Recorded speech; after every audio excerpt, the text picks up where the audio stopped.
Thank you very much, Flora, and thank you very much to the organising committee for inviting me to speak at this meeting. These are my disclosures. So factor 11 is a very interesting coagulation factor. It's unique in the coagulation pathway in being a dimer. It's synthesized in hepatocytes, and we've known for some time that it's activated by activated factor 12 in the so-called contact pathway. But for many years it's been wondered what is the physiological counterpart of an artificial system. In more recent years it's been recognized that factor 11 is activated by thrombin, and we know that factor 11A binds via its A3 domain to activate factor 9 and contributes in this manner to feedback activation of the coagulation pathway. We know also that factor 11 promotes thrombin activation of TAFI and in this way reduces fibrinolysis, and there's a very good review listed at the bottom in Blood in 2010. This is the traditional view, obviously not very physiological, of the coagulation pathway, and we know that the major activation of coagulation is after tissue injury with activation of factor 7A. A little thrombin is formed, which then back activates factor 11. And for some time, we've wondered what is the activating factor? How is thrombin activating factor 11? But now we know that there's a very important role of polyphosphates being secreted from activated platelets. And this is a very exciting finding, which I'll come back to. So this is a picture taken from Dave Gailani's paper of 2001, showing you the half of the dimer with these so-called apple domains, and the active site of factor 11 is in this part. But what I want to draw your attention to is the important platelet binding site at this particular residue. If there's a mutation here, it leads to defective platelet binding and a bleeding tendency, but is not associated with a prolongation of the activated partial thromboplastin time. And again, we'll come back to this, that the standard coagulation tests and factor 11 levels don't always reflect the physiological activation of factor 11 and its function. So what is factor 11 deficiency? It was originally described in the States in 1953 and was called haemophilia C because the clinical pattern was different to haemophilia A and B. And Rosenthal reported a mild bleeding disorder with bleeding after tonsillectomy and dental extractions in two sisters and their uncle. And we now know that it's particularly common in Ashkenazi Jews, where the heterozygote rate is 5 to 11%, but it's been reported in all groups. The inheritance of factor 11 deficiency is autosomal. That explains why it's seen both in women and men. And in many papers in the literature, it's described as recessive, but the term recessive implies an absence of clinical problems in heterozygotes, and as I'll show you, this is not necessarily so, and some heterozygotes very definitely have a bleeding tendency. It was reported in the early papers, 1965, in Jewish families, and it's been confirmed several times in later studies, and it's now recognized that this can certainly occur. We know quite a lot about the molecular genetics. Factor 11 is coded on chromosome 4. There's a 23 kilobase gene with 15 exons.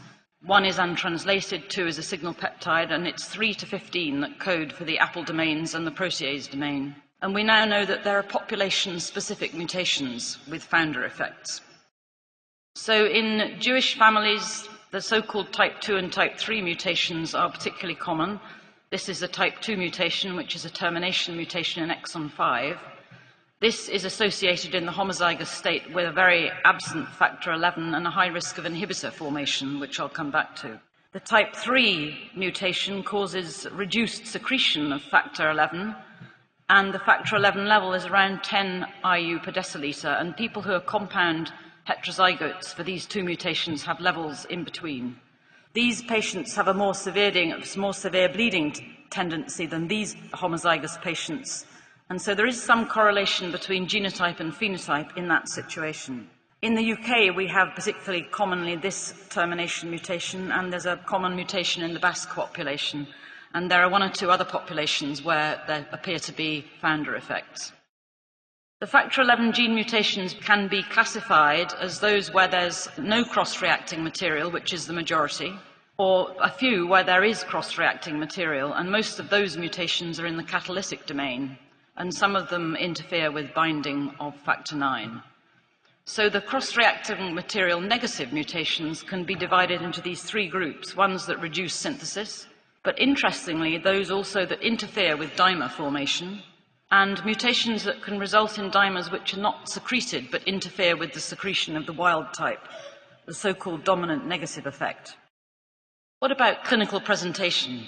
Patients with factor XI deficiency very rarely have any form of spontaneous hemorrhage, but they are particularly at risk of bleeding after surgery in areas of high fibrinolytic activity, so the nasal passages particularly, and tonsillectomy, dental extractions, and the genitourinary system, for example, prostatectomy.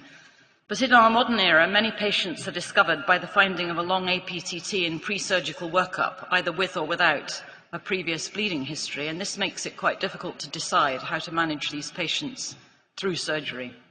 This is partly because the bleeding risk is particularly unpredictable in both severe and partial deficiency. By partial deficiency, we mean those individuals who have heterozygous factor XI deficiency with levels between around 20 units per decilitre and the lower limit of the normal range. About a third of these individuals have a bleeding tendency in UK studies, and this has been confirmed in an Israeli study where 20% did. And it's important to recognise that women with factor XI deficiency may be at risk of menorrhagia and problems with childbirth. Severe deficiency is a bit of a misnomer, but what I mean by this is people who have two factor XI gene mutations. So they have a lower factor XI level, but it's certainly not severe bleeding, and I think perhaps we need to change this terminology now. As I've mentioned, spontaneous bleeding is vanishingly rare, but these individuals will bleed after surgery and injuries, usually. And I've mentioned this already. And there's plenty of data to support this classification. So here is a demonstration of the relationship between the factor XI level and the bleeding tendency in a total of 249 individuals from 50 UK families. 45 of 128 individuals with partial deficiency were classified as having a bleeding tendency, and the assessors who were classifying the bleeding histories did not know the factor XI levels at the time at which they decided whether they were bleeders or not. Interestingly, you can see here there were two people with severe deficiency who were also classified as non-bleeders by the assessors, and the assessors were three haemophilia centre directors who have good experience of looking at bleeding histories and assessing the complexity. So David Gailani's noted that the APTT-based assay does not reflect factor XI contribution to hemostasis, and I think this data supports that. More recently, Flora has reported data from the European Network of Rare Bleeding Disorders, and again, her data in 133 patients with factor XI deficiency showed no association between the factor XI level and the bleeding. So there are some unresolved issues. First of all, what contributes to the variability of the bleeding tendency? And secondly, how should the bleeding risk be managed, particularly in relation to surgery? So we've considered whether there might be an association with another bleeding disorder, and certainly von Willebrand disease can occur in association with factor XI deficiency. That's been reported not only in Israel, but elsewhere, and certainly platelet defects have been reported. Reduced TAFI may contribute.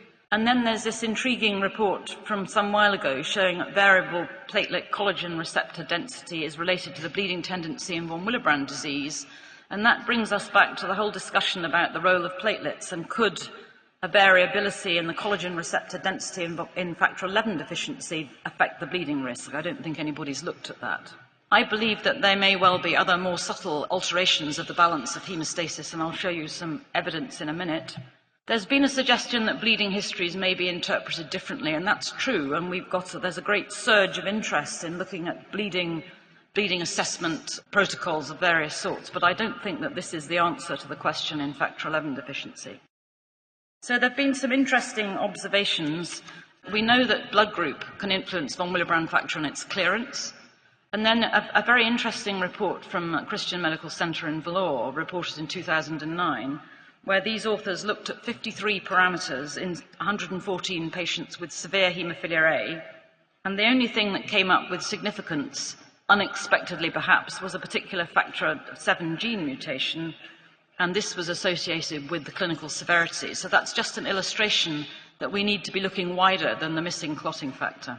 There's discussion about whether factor V Leiden affects the severe haemophilia A phenotype, and I think that that's not conclusive. But we do now have evidence that low levels of several factors together within the normal range may affect the bleeding risk. Schaller and colleagues reported on a study of postpartum hemorrhage in 317 women in each group, that is, with PPH and without PPH, and discerned that these individuals who had low but not deficient fibrinogen, von Willebrand factor antigen, together with factor 11, were independently at risk of increased bleeding compared to the people without those values. And these authors looked at 1,500 teenagers, gave a questionnaire, 809 responded, and 63 of those had excessive bleeding.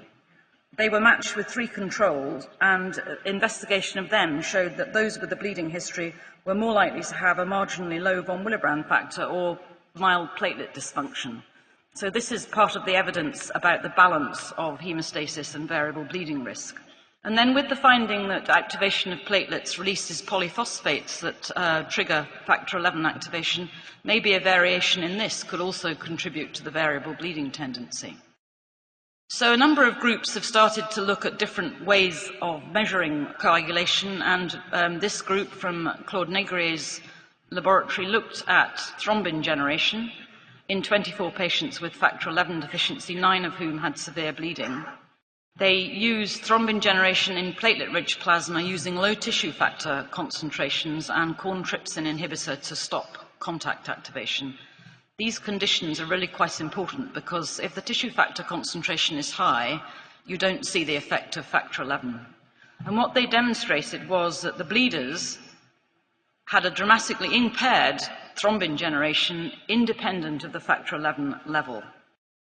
And here are a couple of curves in 2 patients with severe bleeding, a severe deficiency of less than 1% with a nearly flat curve. This is the normal pattern. And somebody with mild deficiency with a delayed onset but a reasonable start. And within that group, they had 1 patient with a factor 11 level of less than 1% who had an absolutely normal thrombin generation.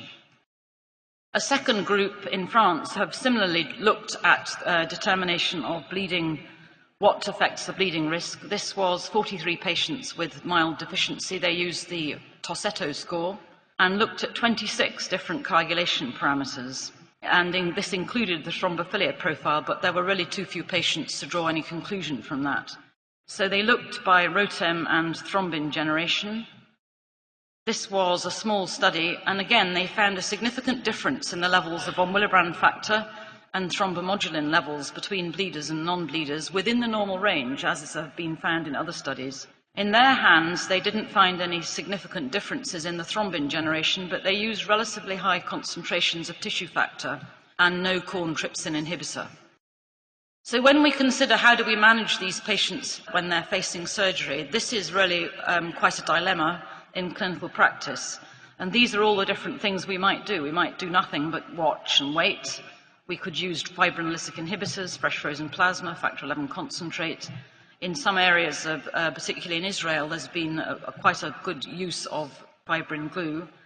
Some individuals have used desmopressin, but I don't find the evidence for that very convincing.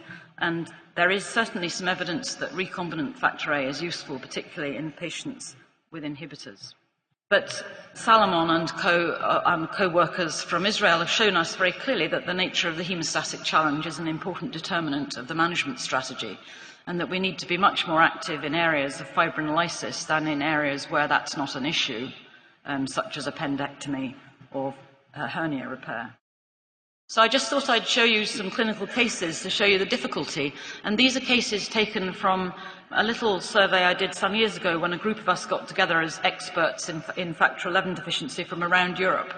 And we went through these cases to see what different experts would do. So here's a man aged 45, overweight, with a factor 11 level of 34 units, with a history of bleeding after dental extractions.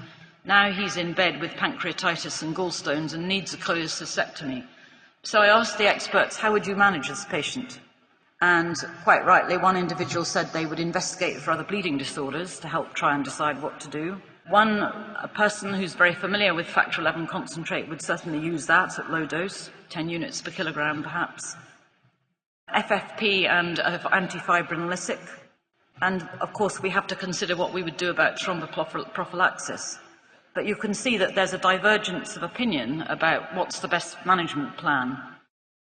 Here's another case, a 60-year-old man with a level of 35, previous bleeding history. He needs coronary artery bypass grafting. How should we manage him? What advice can we give our colleagues about antiplatelet agents? One person said, this is awful, because it's a difficult management problem, but this is real life. Factor XI concentrate, single dose, low dose, 10 units per kilogram, with the usual post-op antiplatelet regimen. That would be 2 antiplatelet agents. FFP with low-dose aspirin and no clopidogrel, and this individual would warfarinize this patient with a maximum INR of 2.4. And one of the others said no hemostatic intervention, wait and see, and be ready with a plan of what to do if bleeding occurs. But again, a divergence of views, even among people with experience. Here's a 6-month-old baby with a factor XI level of 1 who needs cardiac bypass surgery. A normal child would have long-term anticoagulation afterwards. What would we advise for surgery and in the long term? Factor XI concentrate, recombinant 7A upfront, FFP, and long-term anticoagulants, no problem. Factor XI less than 1. Again, a divergence of views. Inhibitors are reported certainly in 33% of these Jewish patients with this particular mutation, and some of these may still respond to plasma products, but some may need therapeutic management, and these are the options. But certainly recombinant factor 7A at low dose, I think, is the treatment of choice. And some very nice work was done again by the Israeli group, having done some spiking experiments in vitro, showing that the thrombin generation curves could be corrected by quite low doses of recombinant 7A, and they used very successfully these single doses together with tranexamic acid, fairly major surgery, and I think that's very encouraging and very clear use for low-dose factor 7A in patients with inhibitors. So for surgical management, we need to individualize it for the patient and the circumstances, choose the least risky treatment, and I think these patients should be managed in specialist centers because of the difficulties. So what's new? I've mentioned polyphosphates, which are secreted from activated platelets. They accelerate factor XI activation by thrombin, and we now know more about the activation of the contact pathways. So here is information about platelet-sized polyphosphates, which can enhance activation of factor V. They can increase fibrin polymerization and activate the contact pathway and increase factor XI activation. And they're released on platelet stimulation, so I think that's a very important area for the future. And I'm just going to finish with some words about thrombosis and sepsis and factor XI's role. Again, the Israeli group have done some very important studies showing that factor XI deficiency protects against thrombotic stroke. This is severe deficiency. Factor XI deficiency also protects against venous thromboembolic disease, but it does not protect against myocardial infarction. And on the other side of the street, the Leiden study of myocardial infarction showed that there was a higher risk in men with the highest factor XI levels, and a high factor XI level has been shown to be associated with an increased risk of venous thromboembolism. So it's this balance between hemostasis and thrombosis once again. Animal studies have shown us many things about factor XI and 12, particularly that they're essential for arterial thrombosis. And the factor XI-12 pathway is activated by polyphosphates in thrombosis. Mice with no factor 12 have defective responses to infection, but hereditary factor XI and 12 deficiency abolishes thrombosis in animal models without increasing bleeding. And there's been some recent work looking at targeted inhibition of polyphosphate-mediated factor 12 activation, and this shows that mice are protected then from platelet-triggered thrombosis, again without bleeding. Factor XI deficient mice are protected from thrombosis in artificial systems, and addition of factor XI removes this protection. So increasing evidence that maybe we could target factor XI and 12 as antithrombotic mechanisms, and monoclonal antibodies and other experiments in small mammals have absolutely supported this. And recently there's been a phase 1 study in humans using this oligonucleotide that was reported at ASH. It produces a reduced factor XI level, as you'd expect, with an increased APTT and no bleeding complications. So maybe partial inhibition of factor XI in normal people would be an antithrombotic mechanism without inducing extra bleeding. So to conclude, I think that the roles of factor 11 in coagulation are becoming much clearer with elucidation of the role of polyphosphates in thrombin activation of factor 11, which is a requirement for hemostasis. The variable bleeding tendency may be associated not only with the presence of other definable bleeding disorders, but other more subtle changes in the balance of hemostasis. The bleeding risk for surgery must be managed on an individual basis, and it's clear that the evidence for the use of recombinant factor 7A in inhibitor patients is effective and established, but I'm not sure that we should take the step towards using recombinant 7A upfront for surgery in patients who don't have inhibitors, although I know some centres have decided to do that. And I would acknowledge that Peter Kernoff started me out on the path of factor 11 research. Ted Tuddenham supported me, and I've received a lot of very useful intellectual and practical interaction with the group from Israel and with David Gailani, and thanks to Jill Pike for letting me use her pre-publication data. Thanks.